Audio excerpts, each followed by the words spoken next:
Hey folks, from this point on in the semester, we're going to occasionally read scholarly articles, and I thought you might find it useful to take a minute and go over some of the techniques for reading scholarship.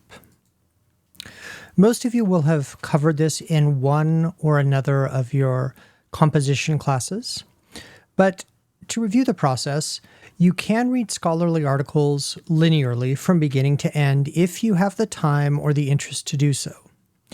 However, you can also read strategically and non-linearly. This is what we're going to go over.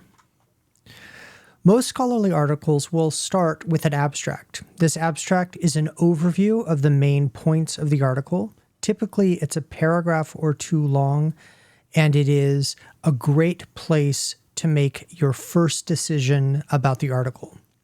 If you find the abstract interesting or related to what you're trying to argue, continue reading. If the abstract seems off topic, stop. Next thing you'll want to look at is the introduction and the conclusion. Sometimes these go by other names, but they're typically the first and second thing in the essay proper after the abstract.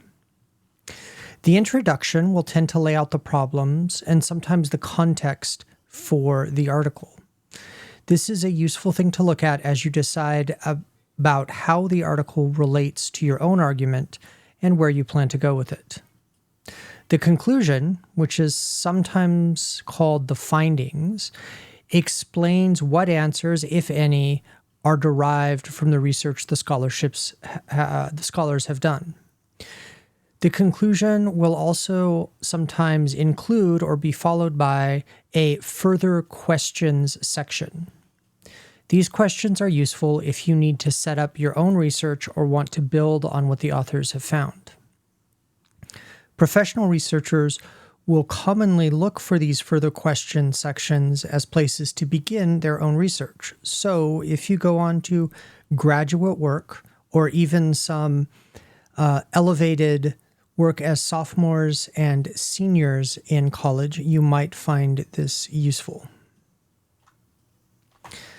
Next, we get into the body of the paper. This typically includes a literature review, some discussion of the theory the researchers are applying, and the methods they're using.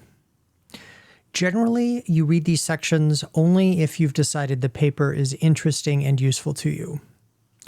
The literature review will be an overview of what other scholarship about the same or similar issues has been covered. It is extremely useful if you're going to do a deep dive into a subject and need more resources to help you with your work. The theory section will set up a framework for the argument and the investigations that follow. Again, this is particularly useful if you're doing a deep dive. The method generally presents the evidence that the researchers used and talks about the application of the theory. Last, at the very end of most scholarship, you will find some sort of bibliography. This will go by the name bibliography, sometimes works consulted or works cited. Frankly, this is perhaps the most useful part of the paper if the scholarship you happen to be looking at is recent, comprehensive, and related to the topic you're interested in exploring. It serves as a solid basis for you to begin your own research. As you read the material for our class, it's going to be important that you think about these techniques so that you can move through it seamlessly. And if you plan to go on and do more studies in any field where scholarship is relevant, these fundamental techniques for reading it are going to make your life easier and your reading more efficient and profitable. Have a good one.